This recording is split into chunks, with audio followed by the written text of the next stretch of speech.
Olá, caríssimo telespectador da Rede Século XXI, obrigado pela sua audiência. Cá estamos para dar continuidade à nossa catequese sobre a quarta e última grande parte do Catecismo da Igreja Católica, a oração na vida cristã.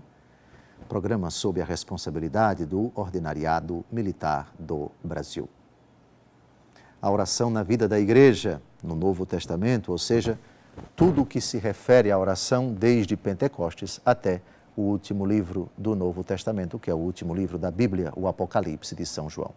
Ainda estamos no tempo dos Atos dos Apóstolos e vamos hoje refletir um versículo, Atos 2:47, a igreja rezando logo após o evento de Pentecostes. Como era o cotidiano da igreja, o que eles faziam 24 horas por dia.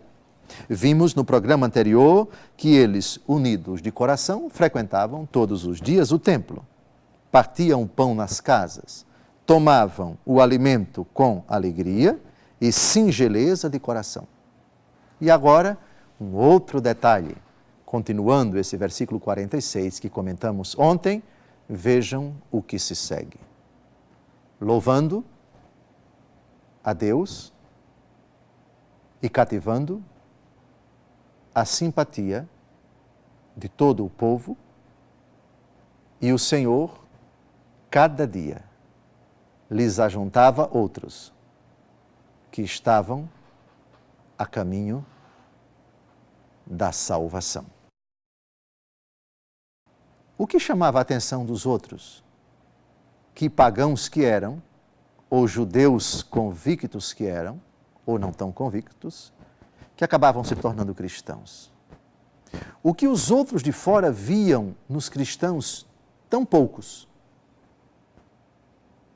que os encantava tanto. O próprio texto diz, eles eram unidos. Tudo para eles respirava alegria e singeleza de coração, ou seja, simplicidade de coração. Não havia complicação entre eles, não havia desunião entre eles, não havia briga entre eles, não havia arenga entre eles.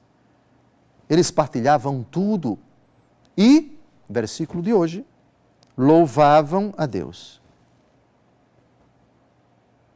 Por tudo rendiam graças a Deus. O texto diz, cativavam a simpatia de todo o povo. Vejam, de todo o povo. Os cristãos em nada se diferenciavam dos demais. Há uma carta muito bonita da história da igreja chamada Carta de Ogneto, que diz, os cristãos, eles comem como todos, eles vivem no meio de todos, eles se vestem como todos, mas os seus hábitos, mas os seus costumes não são como os dos pagãos. Eles são fiéis a Deus. Eles obedecem ao Senhor. Eles respeitam as pessoas, eles obedecem às leis das autoridades, eles pagam impostos, mas eles têm uma identidade.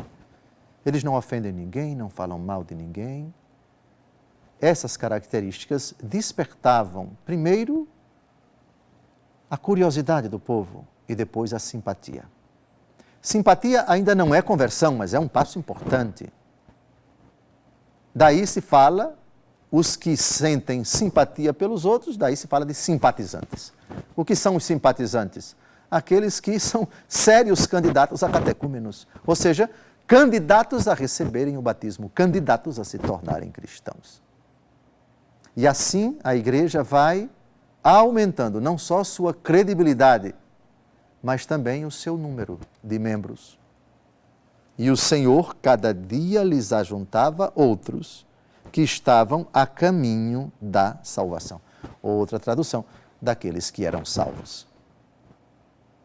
Aqui está como a igreja em germe, tão pequena quanto ao número, mas tão consistente quanto às suas qualidades sobrenaturais, está se preparando para se tornar uma grande família.